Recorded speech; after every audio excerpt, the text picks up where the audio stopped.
Deserted darkness, 3 unexplained noises in deserted construction sites. Welcome back to the channel, my friends. Tonight, we delve into the unsettling world of abandoned construction sites, places where the silence of unfinished work is often broken by the unexplainable. The rusted steel beams and echoing concrete corridors hold secrets, and sometimes those secrets make themselves known through chilling sounds that defy explanation. Tonight we explore 3 stories of those who dared to venture into these desolate landscapes and were met with the unknown. 3 tales of people who heard the whispers of something sinister lurking in the shadows. So dim the lights, turn up the volume and prepare yourself. Let the unsettling tales that follow remind you that some places are best left undisturbed. Our first story takes us to the outskirts of a small town, where a towering skeleton of steel and concrete stood abandoned, a monument to a project left unfinished. They called it the Northgate Complex, a sprawling network of buildings intended to be a bustling business center. Now it stood silent, shrouded in an eerie stillness that sent chills down the spines of those who dared to venture near. The night watchman, a man named Frank, knew this unsettling silence all too well. A man of simple routine, Frank had spent countless nights in his small security booth at the site's entrance, the flickering fluorescent light his only companion. He'd heard stories, whispers from the townsfolk of strange occurrences at Northgate. Shadows moving in the moonlight, disembodied voices echoing from the empty floors, and most unsettling of all, the unexplained noises that pierced the silence of the night.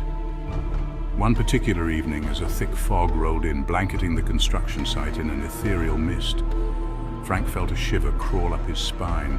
The air grew heavy, charged with an unsettling energy that made the hairs on the back of his neck stand on end. He tried to shake off the feeling, attributing it to the stories and the oppressive atmosphere of the fog. But deep down, a primal fear began to gnaw at the edges of his composure. The night wore on, each tick of the clock on the wall of his booth amplifying the silence that pressed in from the world outside. Then just after midnight, a sound cut through the stillness, a sound that made Frank's blood run cold. It was a slow, rhythmic thumping, like the heavy footsteps of something massive pacing within the skeletal framework of the unfinished building. His heart pounded in his chest. Frank gripped the flashlight on his desk, its cold metal offering little comfort. He peered out into the fog, his breath catching in his throat as he strained to see through the swirling gray mist. The sound continued, each heavy thud reverberating through the air, seeming to draw closer. Fear threatened to paralyze him, but Frank, a man of simple courage, forced himself to act. He grabbed his radio, his hand trembling as he raised it to his lips. "Hello? This is Frank at Northgate. Do you copy?" Only static answered him. The radio, usually a lifeline to the outside world, was dead. He was alone, trapped in the security booth with the unsettling knowledge that something was moving out there in the fog. The sound grew louder, closer. Our second story takes us to the heart of a bustling city, where a different kind of construction site stood abandoned, a testament to failed dreams and broken promises. This was Echo Plaza, a once grand plan for a luxurious shopping center that had fallen victim to financial ruin, leaving behind an eerie shell of incomplete structures and vacant storefronts.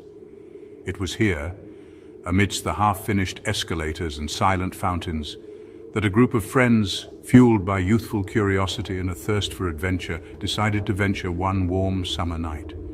There was Jake, the charismatic leader, always up for a challenge.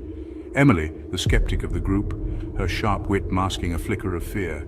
Ben, the quiet observer, his camera at the ready to capture their exploits. And Chloe, the adventurous spirit, eager to uncover the secrets that Echo Plaza held. Armed with flashlights and a sense of nervous excitement, they slipped through a gap in the chain-link fence that surrounded the abandoned plaza, their laughter echoing in the stillness of the night. The air hung heavy with the smell of dust and decay, a stark contrast to the vibrant energy the plaza had once promised. They began their exploration, their flashlight beams dancing across the darkened storefronts, illuminating forgotten mannequins and dusty shelves.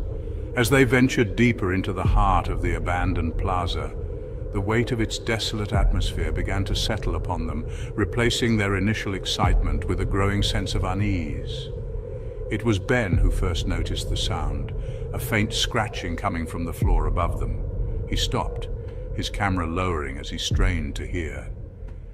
"Did you guys hear that?" he whispered, his voice barely audible above the sudden silence that had fallen upon the group.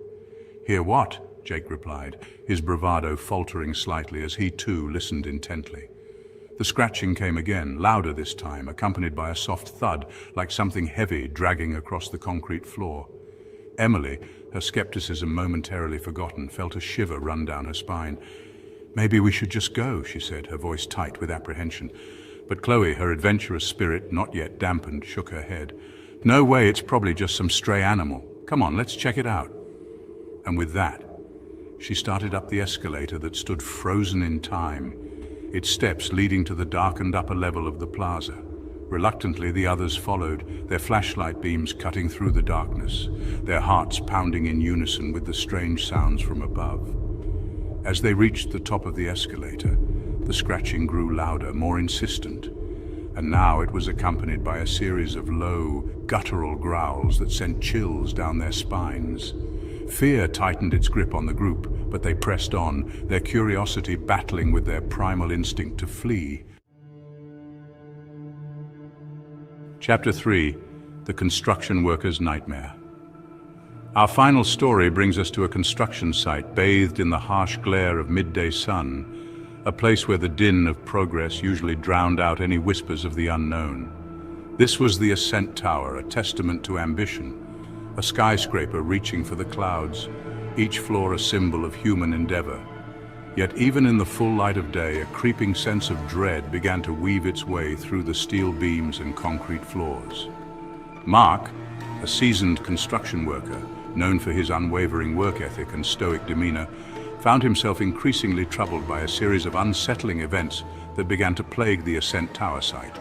It started subtly, a feeling of being watched, a cold spot amidst the heat of the welding torches, tools misplaced only to reappear in even more unsettling locations. Then the noises began. At first they were faint, almost imperceptible amidst the cacophony of construction noise, a soft humming that seemed to emanate from the very walls themselves, a rhythmic tapping like fingers drumming on metal, echoing from the depths of the unfinished elevator shafts. Mark tried to ignore the sounds, to rationalize them away as his imagination playing tricks on him. But as the days turned into nights, the noises grew bolder, more insistent, weaving their way into his dreams, transforming his nights into a relentless cycle of unease. One evening, as the sun began its descent, casting long shadows across the construction site, Mark found himself alone on the 10th floor, the rest of the crew having already called it a day. He was securing a section of scaffolding, the rhythmic clang of his hammer the only sound that broke the eerie silence that had settled upon the unfinished floor. It was then that he heard it, a sound that froze the blood in his veins. A child's laughter, high-pitched and chillingly clear, echoing through the skeletal framework of the unfinished floor. Mark spun around, his heart pounding in his chest, his eyes scanning the shadows that stretched out before him. "Hello, is someone there?" His voice, amplified in the silence, sounded foreign to his own ears. Only the echo of his own words answered him. Thank you for venturing into the darkness with us tonight, friends. We've explored the unsettling side of abandoned construction sites, places where the echoes of the past mingle with the unknown, creating a symphony of fear that chills us to our very core.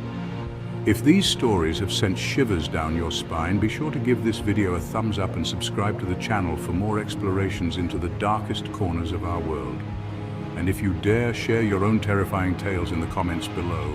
Until next time, remember, sometimes the most unsettling noises are the ones we can't explain. Stay safe, stay scared, and always keep a light burning in the darkness.